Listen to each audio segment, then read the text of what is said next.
This is how I process frozen bacon because I didn't plan out or last minute need of bacon. So just get that frozen bacon into a pan. I like this pan because it's big. And get it boiling.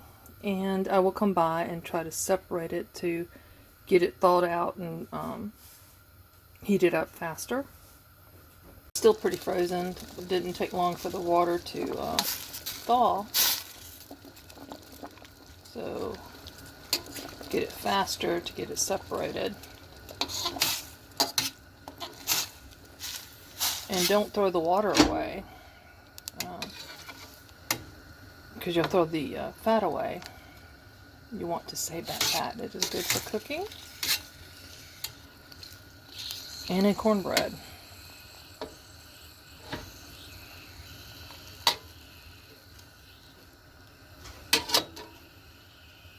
I have everything separated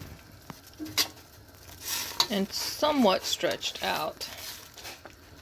The bacon will get cooked in the boiling water and then crisped once the water is evaporated or reduced.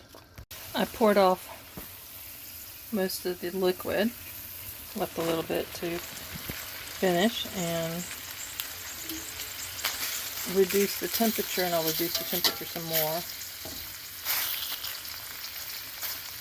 I love cooking on gas. It is just, none of the others that I've tried come close to the ease and quickness.